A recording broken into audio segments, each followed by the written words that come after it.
Bismillahirrahmanirrahim. Assalamualaikum warahmatullahi wabarakatuh. Perkenalkan, nama saya Cahya Kamila dari Prodi PGSD semester 2. Baiklah, berdirinya saya di sini, saya akan menjelaskan ulang materi tentang pendidikan anti korupsi. Korupsi adalah sikap yang mementingkan diri sendiri yang dilakukan secara langsung atau tidak lanjut oleh orang atau perusahaan lain. Korupsi juga dapat diartikan secara harfiah adalah sikap yang ketidakjujuran, kebejatan, keburukan, dan sikap yang tidak moral. Upaya untuk mencegah korupsi yaitu keluarga adalah peran utama, karena kita harus diajarkan sikap jujur dan adil dimulai dari sejak dini agar kita terbiasa sampai nanti dewasa selalu menerapkan sikap jujur dan adil. Terus faktor penyebab korupsi itu adalah rasa kurang puas yang dia miliki, karena hakikatnya manusia memiliki sikap yang serakah. Terus yang kedua, mempunyai kebutuhan yang mendesak. Terus yang ketiga, melihat ada peluang untuk melakukan tindakan korupsi. Dampak korupsi itu dampaknya ada terhadap negara, masyarakat, dan juga pemerintah hukum. Kepada negara, meningkatnya hutang pajak, meningkatnya hutang negara kepada luar negeri juga.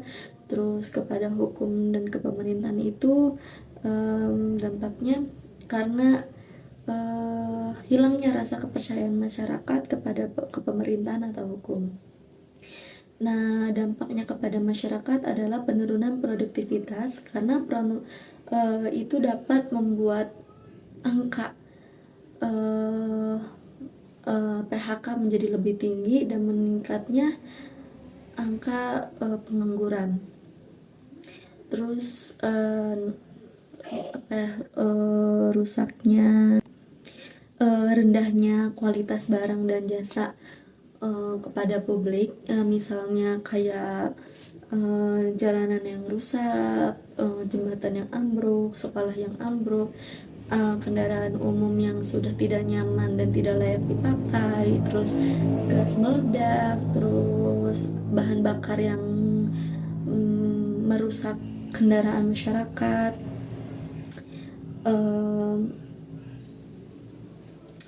terus banyak lagi yang lain. Dan itu merupakan serangkaian kenyataan rendahnya produk dan jasa akibat korupsi. Terus seberapa penting sih seberapa penting pendidikan anti korupsi untuk mahasiswa? Jawabannya itu adalah sangat penting, karena korupsi itu adalah masalah yang krusial ya di Indonesia. Nah, sekarang hampir setiap perguruan tinggi telah memberikan pendidikan anti korupsi sebagai mata kuliah wajib.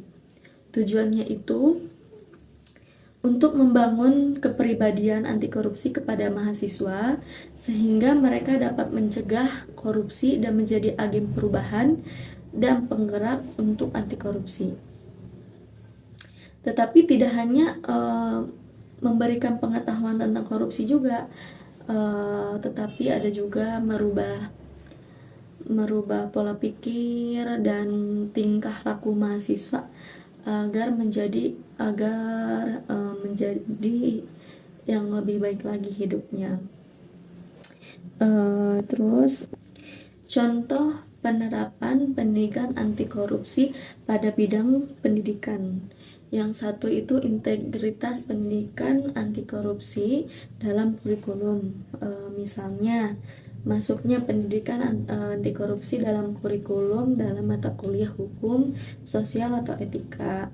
Terus yang kedua, pelatihan workshop di situ agar mahasiswa mengetahui dampak dari korupsi, terus cara menanganinya, dan yang lainnya. Terus yang ketiga itu adalah pengembangan kepribadian. Nah, tujuannya itu ya tadi agar menjadi agen perubahan dan penggerak untuk anti korupsi. Mungkin cukup sekian dari saya, kurang lebihnya saya mohon maaf. Wabillahi taufiq wal hidayah. Wassalamualaikum warahmatullahi wabarakatuh.